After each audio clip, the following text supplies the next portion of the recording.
जय Hind defence aspirants, स्वागत है त्रिशूल डिफेंस एकेडमी के यूट्यूब चैनल पे।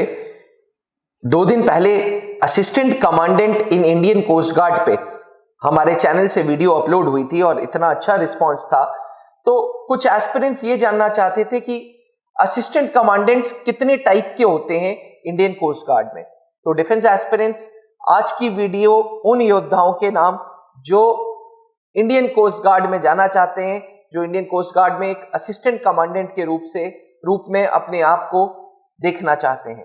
तो डिफेंस एस्पिरेंट्स मैं बता दूं, इंडियन कोस्ट गार्ड में ऑफिसर ग्रेड जो जॉब होती है उसे असिस्टेंट कमांडेंट बोला जाता है।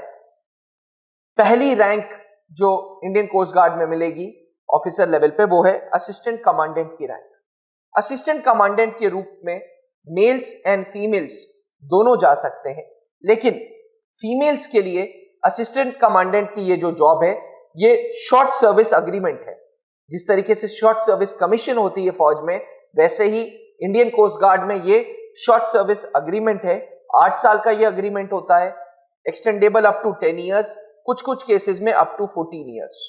तो defence aspirants, mails and females दोनों असिस्टेंट कमांडेंट के रूप में इंडियन कोस्ट गार्ड में जा सकते हैं।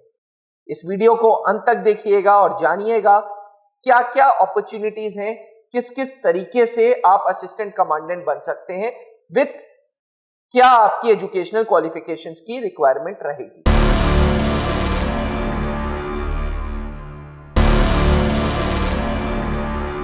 तो पहले असिस्टेंट कमांडेंट हैं assistant commandant general duty. General duty में दोनों मेल्स एंड फीमेल्स का रिक्रूटमेंट होता है। मेल्स के लिए ये परमानेंट कमीशन होता है, फीमेल्स के लिए ये शॉर्ट सर्विस अग्रीमेंट होता है। पहले हम समझते हैं असिस्टेंट कमांडेंट जीडी में काम क्या होता है। तो असिस्टेंट कमांडेंट जनरल ड्यूटी का काम होता है शिप को नेविगेट करना। इनका काम होता है सारे वेपन्स को ऑपरेट करना, डिफरेंट इक्विपमेंट्स, सेंसर्स, रडार्स, इन जैसे इक्विपमेंट्स को ऑपरेट करना, पूरी शिप की safety, security and safety of your men, ये रिस्पॉन्सिबिलिटीज हैं असिस्टेंट कमांडेंट जनरल ड्यूटी की। Assistant commandant general duty males के केस में उम्र 21 से 25 साल चाहिए, जहां पे उम्र का रिलैक्सेशन है 5 साल का SC ST के लिए एंड 3 साल का OBC के लिए।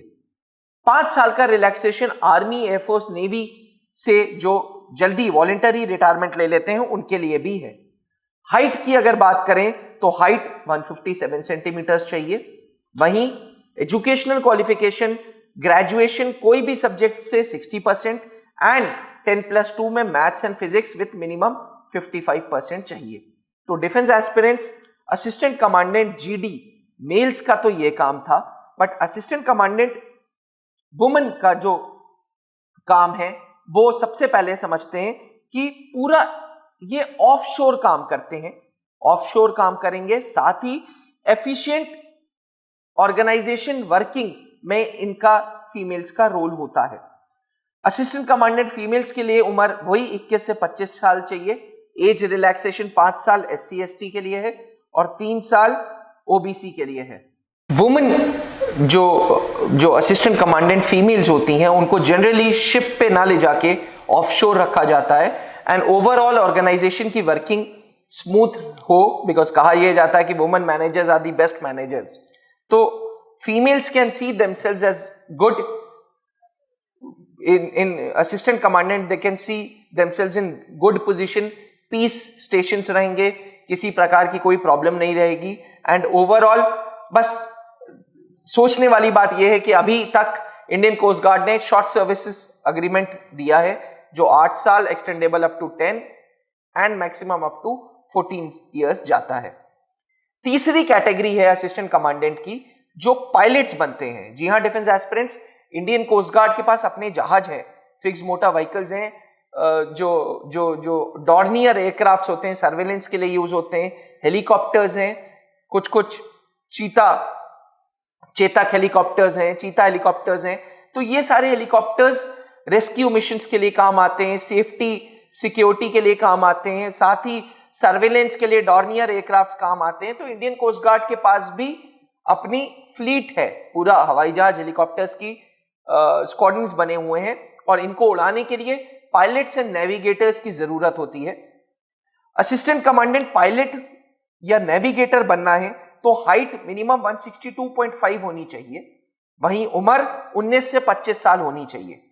इंडियन कोस्ट गार्ड में अगर आपको असिस्टेंट कमांडेंट बनना है तो पहले आपकी ट्रेनिंग नेवल एकेडमी में होगी, इंडियन नेवल एकेडमी एजीमाला में इंडियन नेवी के साथ होगी, और फिर एविएशन ट्रेनिंग दमन में होगी, डीटीएफ ट्रेनिंग सेंटर है दमन, वहां पे होगी। असिस्टेंट कमांडेंट पायलट बनने के लिए हाइट 6x6 चाहिए, बेसिक लेग लेंथ चाहिए आपको, लेग लेंथ 99 सेंटीमीटर की चाहिए। एज रिलैक्सेशन बाकियों की तरह इसमें भी है, 5 इयर्स का SC/ST के लिए और 3 इयर्स का OBC के लिए। तो ये तो थे 3 varieties of assistant commandant, 3 different types जिनका अलग अलग जॉब प्रोफाइल है। चौथे हैं assistant commandant commercial pilot licence holders के लिए।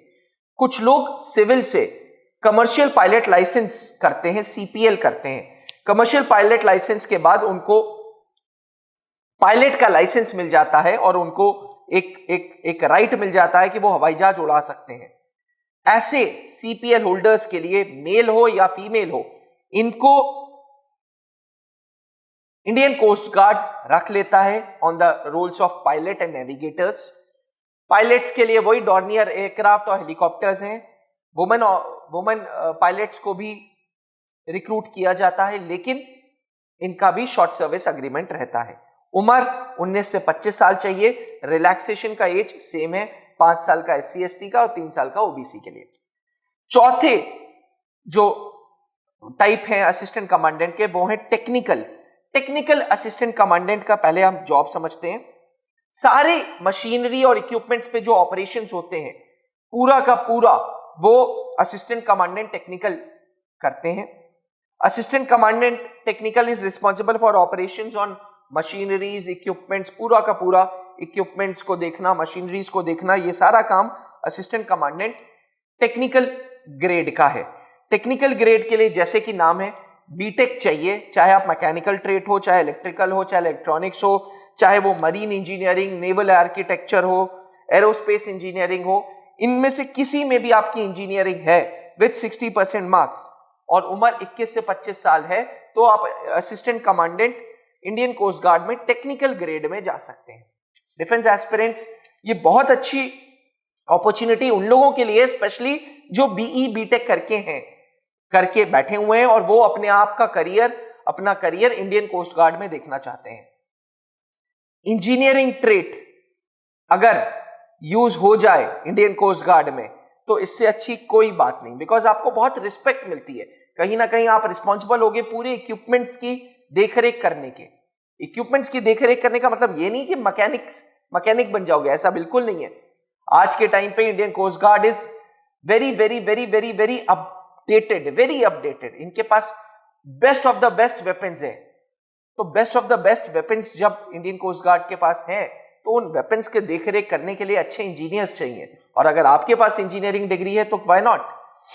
लास्ट जो कैटेगरी है असिस्टेंट कमांडेंट की, वो है assistant commandant for law graduates. जी हां, specially for the law graduates.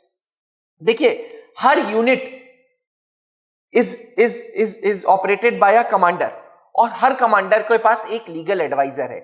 इसलिए है क्योंकि आप समुंदर में हैं, आपको लीगल एक्शंस फाइल करने, आपको लिटिगेशंस फाइल करने, आपको डिसिप्लिनरी एक्शंस देखने, इन सब चीजों के लिए इंडियन कोस्ट गार्ड का एक लॉ का विंग है, जिसके लिए उम्र 21 से 30 साल होनी चाहिए और मिनिमम 55% मार्क्स होने चाहिए लॉ में। तो हाइट की बात करें तो 157 सेंटीमीटर मेल्स के लिए और 152 सेंटीमीटर फीमेल्स के लिए। Best of the best law graduates को उठाया जाता है, और इन सब लॉ ग्रेजुएट्स का पहले प्री सिलेक्शन बोर्ड होगा और फिर फाइनल सिलेक्शन बोर्ड होगा। डिफेंस एस्पिरेंट्स, ये थे 6 different varieties of assistant commandants जो इंडियन कोस्ट गार्ड में होते हैं। अब आपको यह समझना है कि आपकी एजुकेशनल डिग्री कहां पे फिट बैठ रही है इंडियन कोस्ट गार्ड में, किस कैटेगरी में आप असिस्टेंट कमांडेंट बन सकते हो। प्रोसीजर सबका सेम है। आपको पहले रिटन टेस्ट देना होगा जिसमें 4 सेक्शंस होंगे, 4 सेक्शन ऑनलाइन बेस्ड एग्जामिनेशन होगा। ये रिटन टेस्ट देने के बाद आपका प्री सिलेक्शन बोर्ड होगा, फिर फाइनल सिलेक्शन बोर्ड होगा और फिर आपका मेडिकल हो जाएगा। साल में 2 बार फॉर्म्स आते हैं। अगर 2 बार फॉर्म्स आते हैं तो 2 बार ज्वाइनिंग होती है।